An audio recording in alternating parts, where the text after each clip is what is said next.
বিসমিল্লাহির রহমানির রহিম। আসসালামু আলাইকুম ওয়া রাহমাতুল্লাহি ওয়া বারাকাতুহু। প্রিয় এইচএসসি, এসএসসি এবং দাখিল পরীক্ষার্থী সবাইকে স্বাগতম। আশা করছি তোমরা সবাই ভালো আছো এবং সুস্থ আছো।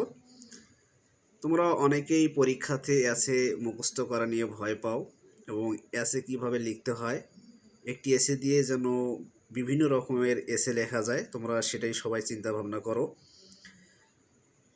আমি আজকে যে ভিডিওটা নিয়ে হাজির হলাম, তোমরা লক্ষ্য করো এখানে যে সেলফ রিলায়েন্স অর্থাৎ আত্মনির্ভরশীলতা, এই একটা এসে থেকে ইনশাল্লাহ তোমরা 14টা এসে লিখতে পারবা।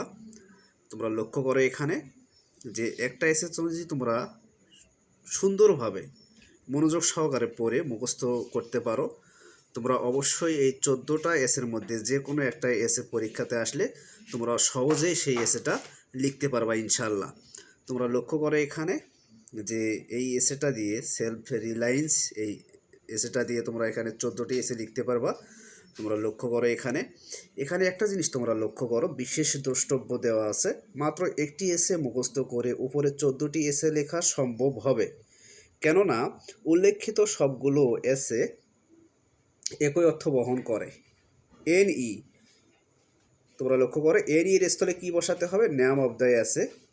যেই এসেটি লিখবে এনই এর পরিবর্তে সেই এসেটির নাম লিখবে। তোমরা লক্ষ্য করো এখানে ইন্ট্রোডাকশন, অর্থাৎ যে এসেটা আসবে সেই এনইতে সেই এসেটার নাম লিখতে হবে। তোমরা লক্ষ্য করো এখানে ইন্ট্রোডাকশনে কি লিখতে হবে, এখানে আমি সুন্দরভাবে তোমাদের দেখাচ্ছি।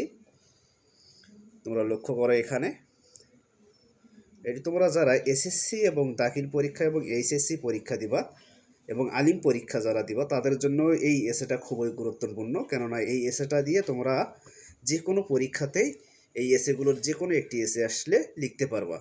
এখন কি ইট ইনফ্লুয়েন্স, তোমরা লক্ষ্য করো এখানে অলদো এন এর স্থলে কী বসাতে হবে? সেই এসেটির নাম লিখতে হবে।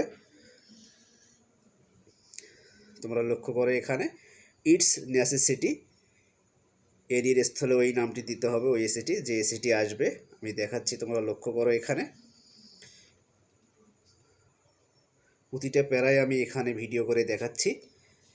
ইটস ইম্পর্টেন্স, তোমরা লক্ষ্য করে এই প্যারাটি লক্ষ্য করো এখানে। ইনশাল্লাহ তোমরা সবাই দেখতে পারছো।